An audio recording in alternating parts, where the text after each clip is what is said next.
એમ નહીં સંદેશ વાળા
મારું નામ મકવાણા પંકજ, સબ સેન્ટર ધારુકા, એનું સેજરનું ગામ રહેવાસે.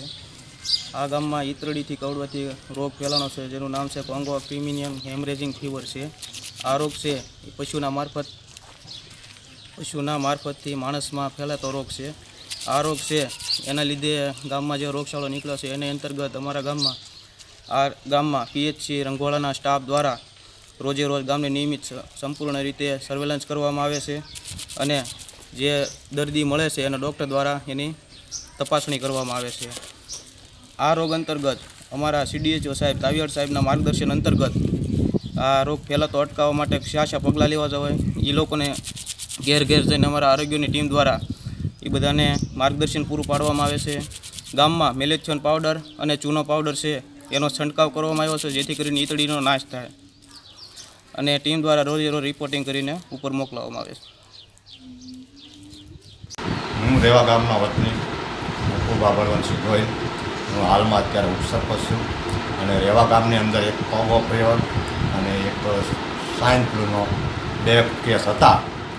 જોકે અત્યારે 2 કેસ સારા છે અને સારું થઈ ગયેલું છે અને તાલુકામાંથી જે ટીમ આરોગ્યવાળી અને જે પશુ ડૉક્ટર સારી રીતે કામકાજ બજાવતા હતા. 8 દિવસના સતત આવતા હતા અને ગામમાં બધી દવાનો છંટકાવ કરી અને અત્યારે બધું રાતબતા મુજબ સારું છે. મારા કાકાને કોંગો ફીવરની ઈતળી કરવાથી જે રોગ થાય છે તે થયો હતો એવી અમને જાણ નહોતી, પણ અમે અહીંથી પ્રથમ પહેલાં સારવાર માટે શિહોર ગયેલા. ત્યાંથી અમને કીધેલું કે આ ઈતળી કરવાથી જે રોગ થાય છે તે રોગ હોઈ શકે છે. પછી ત્યાંથી ભાવનગર રિફર કરેલ, ત્યાં એમને સારવાર આપેલ અને પછી પંકજભાઈ અમારા ગામના જે આરોગ્યના સાહેબ છે, કર્મચારી છે, તેના દ્વારા રંગોળા ટીમ આવી, ભાવનગરથી આવી, પછી ઉમરાળાથી આવી, એને દવા છંટાવી ગામની અંદર, પછી ભૂકી છટાવી, પછી પશુઓને જે માથે દવા છાંટવાની આવે છે, છંટકાવ કરવાનો આવે છે તે આપ્યું. પછી અલગ અલગ પ્રકારની જે કંઈ ફોર્માલિટી હતી તે કરી અને હજી હાલમાં ચાલુ છે બધું કામકાજ.